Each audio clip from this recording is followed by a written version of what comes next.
ಈ ಸಲ ನಿತಿನ್ ಗಡ್ಕರಿ ಸಚಿವ ಸ್ಥಾನವನ್ನು ಕಳ್ಕೊಳ್ಬಹುದು ಅನ್ನುವಂಥ ವದಂತಿಗಳಿವೆ. ಆದರೆ ಗಡ್ಕರಿ ಅವರನ್ನು ತೆಗೆಯೋದು ಅಷ್ಟು ಸುಲಭ ಏನು ಅಲ್ಲ ಅನ್ನೋದು ಕೂಡ ಸ್ಪಷ್ಟ. 2014ರಿಂದ ಇಲ್ಲಿವರೆಗೂ ನರೇಂದ್ರ ಮೋದಿ ಸರ್ಕಾರದಲ್ಲಿ ತಮ್ಮ ಕುರ್ಚಿ ಭದ್ರವಾಗಿರಿಸಿಕೊಂಡಿರೋದು ಇಬ್ಬರೇ ಅಂತ ಅಂದರೆ ಅದು ರಾಜನಾಥ್ ಸಿಂಗ್ ಮತ್ತು ನಿತಿನ್ ಗಡ್ಕರಿ. ಈ ಇಬ್ಬರಲ್ಲಿ ಭಾರತೀಯ ರಾಜಕೀಯದಲ್ಲಿ ಯಾರು ಹೆಚ್ಚಿನ ಪ್ರಭಾವವನ್ನು ಹೊಂದಿದ್ದಾರೆ ಅಂತ ಹೇಳಬೇಕಾಗಿಲ್ಲ. ನಿತಿನ್ ಗಡ್ಕರಿ ಅವರ ರಾಜಕೀಯ ಹಾದಿ ನಾಗ್ಪುರದ ಬೀದಿಗಳಿಂದ ಶುರುವಾಗಿ ದೆಹಲಿಯಲ್ಲಿ ಅಧಿಕಾರ ಹಿಡಿಯೋವರೆಗೂ ಸಾಗಿದೆ. ಮೊದಲು ದೆಹಲಿಯಲ್ಲಿ ಅವರನ್ನು RSS ಮತ್ತು BJP ನಡುವಿನ ಸಂಪರ್ಕ ಕೊಂಡಿ ಅಂತ ಪರಿಗಣಿಸಲಾಗಿತ್ತು. ಅದಾದ ನಂತರ 2014ರಿಂದ ಅವರು ಮೋದಿ ಯುಗದ ರಾಜಕೀಯವನ್ನು ಬಹಳ ನಿಖರತೆಯಿಂದ ಮುನ್ನಡೆಸಿದ್ದಾರೆ. ಪ್ರಧಾನಿ ಕಚೇರಿಯ ಆದೇಶ ಇಲ್ಲದೆ ಯಾವುದೇ ಸಚಿವಾಲಯದಲ್ಲಿ ಒಂದು ಎಲೆ ಕೂಡ ಅಲುಗಾಡೋದಿಲ್ಲ. ಆದರೆ ನಿತಿನ್ ಗಡ್ಕರಿ ತಮ್ಮ ಸಚಿವಾಲಯಕ್ಕೆ ಸ್ವತಂತ್ರ ಗುರುತನ್ನು ನೀಡಿದರು. ಅವರು ತಮ್ಮದೇ ಆದ ವಿಶಿಷ್ಟ ರೀತಿಯಲ್ಲಿ ಕೆಲಸ ಮಾಡಿದ್ರು ಮತ್ತು ಮೋದಿ ಸಂಪುಟದಲ್ಲಿ ಅತ್ಯಂತ ಜನಪ್ರಿಯ ಸಚಿವರಾಗಿ ಮಿಂಚಿದ್ರು. ಇದರ ಹೊರತಾಗಿನೂ ಗಡ್ಕರಿ ಬಹುಶಃ ಮಹಾರಾಷ್ಟ್ರದ ರಾಜಕೀಯದಿಂದ ಕಲಿತಂಥ ಮತ್ತೊಂದು ಗುಣ ಏನು ಅಂತ ಅಂದರೆ ಪಕ್ಷದ ಕಾರ್ಯಕರ್ತರು, ಪಕ್ಷದ ನಾಯಕರು, ಕೈಗಾರಿಕೋದ್ಯಮಿಗಳು ಅಥವಾ ವಿಪಕ್ಷದ ನಾಯಕರು ಈ ಎಲ್ಲರೊಂದಿಗೂ ಉತ್ತಮ ಸಂಬಂಧವನ್ನು ಹೊಂದಿರೋದು.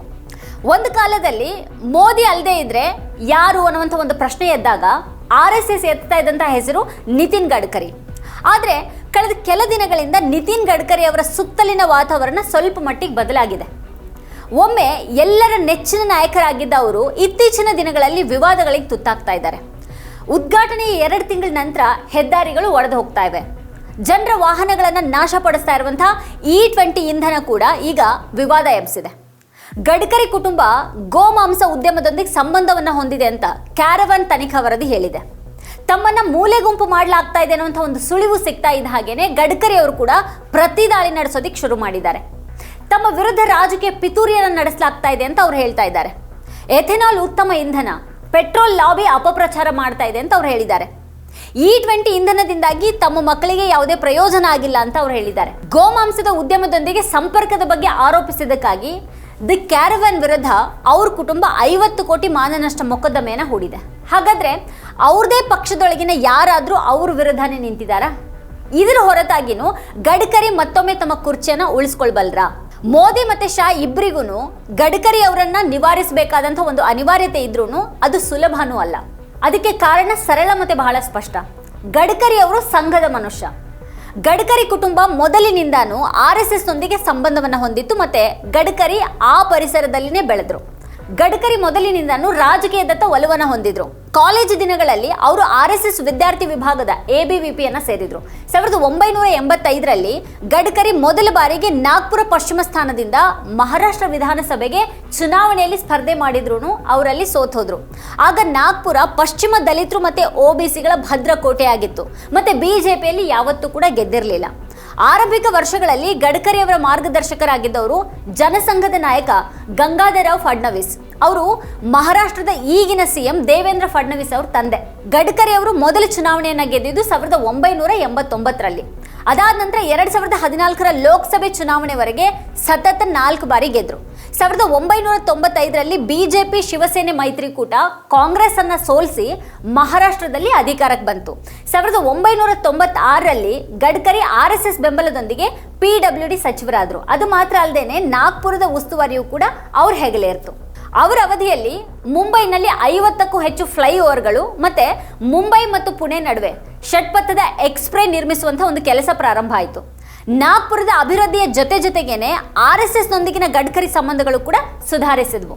ರಾಜ್ಯ ಮಟ್ಟದಲ್ಲಿ ಉತ್ತಮ ಕೆಲಸ ಮಾಡಿದ ನಂತರ ವಾಜಪೇಯಿ ಅವರು ಗಡ್ಕರಿ ಅವರನ್ನ ರಾಷ್ಟ್ರೀಯ ಗ್ರಾಮೀಣ ರಸ್ತೆ ಅಭಿವೃದ್ಧಿ ಸಮಿತಿಯ ಅಧ್ಯಕ್ಷರನ್ನಾಗಿ ನೇಮಿಸಿದ್ರು. 2004ರಲ್ಲಿ ಗಡ್ಕರಿ BJP ಮಹಾರಾಷ್ಟ್ರ ರಾಜ್ಯ ಘಟಕದ ಅಧ್ಯಕ್ಷರಾದರು. ಆ ಸಮಯದಲ್ಲಿ RSS BJP ಅಧಿಕಾರ ಹೋರಾಟ ನಡೀತಾ ಇತ್ತು. ವಾಜಪೇಯಿ ಅವರ ಸಮ್ಮಿಶ್ರ ಸರ್ಕಾರದ ಬಗ್ಗೆ RSSಗೆ ಸಮಾಧಾನ ಇರಲಿಲ್ಲ. BJPಯನ್ನು ಸರಿದಾರಿಗೆ ತರೋದಕ್ಕೆ RSSನೊಳಗೇನೆ ಪ್ರಯತ್ನ ನಡೀತಾ ಇತ್ತು. 2009ರ ಚುನಾವಣೆಯಲ್ಲಿ ಸೋತ ನಂತರ BJPಗೆ ಹೊಸ ಅಧ್ಯಕ್ಷರನ್ನ ಆಯ್ಕೆ ಮಾಡುವಂಥ ಒಂದು ಸಮಯ ಬಂತು. ಅರುಣ್ ಜೇಟ್ಲಿ, ವೆಂಕಯ್ಯ ನಾಯ್ಡು, ಸುಷ್ಮಾ ಸ್ವರಾಜ್ ಮತ್ತೆ ನರೇಂದ್ರ ಮೋದಿ ಅವರ ಹೆಸರುಗಳು ಚರ್ಚೆ ಆಗ್ತಾ ಇದ್ರು. ಕಡೆಗೆ ನಿತಿನ್ ಗಡ್ಕರಿ ಅವರನ್ನ ಆಯ್ಕೆ ಮಾಡಲಾಯಿತು. ಅವರು ಪಕ್ಷದ ಅತ್ಯಂತ ಕಿರಿಯ ಅಧ್ಯಕ್ಷರಾಗ್ತಾರೆ. ಆ ಸಮಯದಲ್ಲಿ ಹಿರಿಯ RSS ನಾಯಕ MG ವೈದ್ಯ RSS ಮುಖವಾಣಿ ತರುಣ್ ಭಾರತ್ನಲ್ಲಿ ಗಡ್ಕರಿ ಅತ್ಯುತ್ತಮ ಆಯ್ಕೆ ಅಂತ ಬರೀತಾರೆ.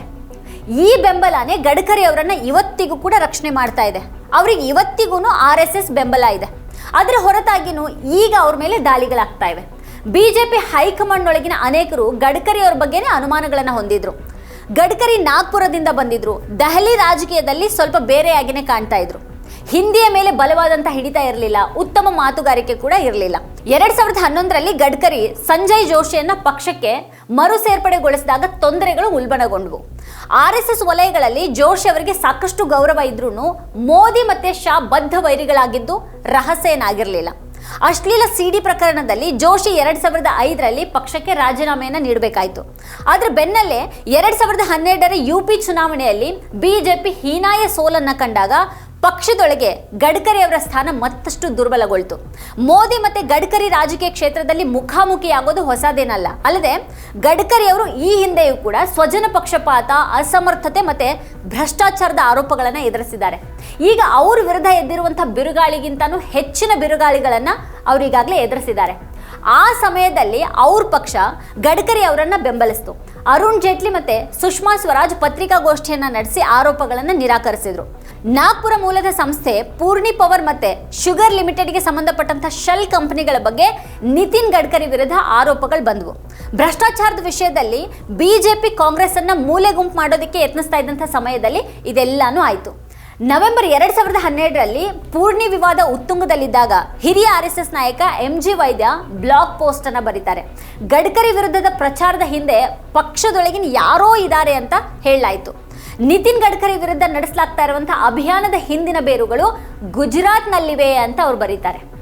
ಗಡ್ಕರಿ ಬಿಜೆಪಿ ಅಧ್ಯಕ್ಷರಾಗುಳಿದ್ರೆ ತಾವು ಪ್ರಧಾನಿ ಆಗುವಂತ ಸಾಧ್ಯತೆ ಕಡಿಮೆ ಅಂತ ಮೋದಿ ಅವರು ಭಾವಿಸಿರಬಹುದು ಅಂತ ವೈದ್ಯ ಬರೆದಿದ್ರು.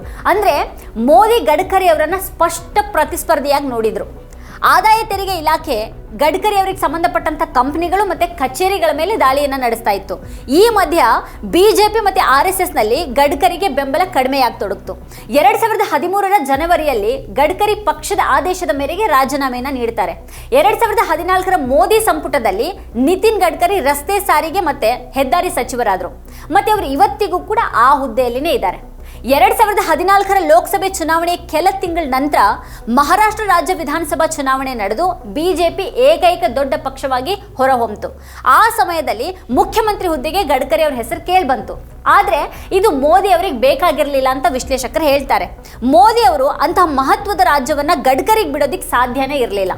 ಅವರನ್ನ ಮುಖ್ಯಮಂತ್ರಿಯನ್ನಾಗಿ ಮಾಡಿಬಿಟ್ರೆ ಮಹಾರಾಷ್ಟ್ರ ಅವ್ರ ಕ್ಷೇತ್ರ ಆಗುತ್ತೆ. ಮತ್ತೆ ಗಡ್ಕರಿ ಅವ್ರ ಪ್ರತಿಯೊಂದು ನಡೆಯನ್ನು ಮೇಲ್ವಿಚಾರಣೆ ಮಾಡೋದಕ್ಕೆ ದೆಹಲಿಯಲ್ಲಿನೇ ಇರಿಸೋದು ಉತ್ತಮ ಅನ್ನುವಂಥ ಒಂದು ಲೆಕ್ಕಾಚಾರವನ್ನು ಹಾಕಲಾಯಿತು.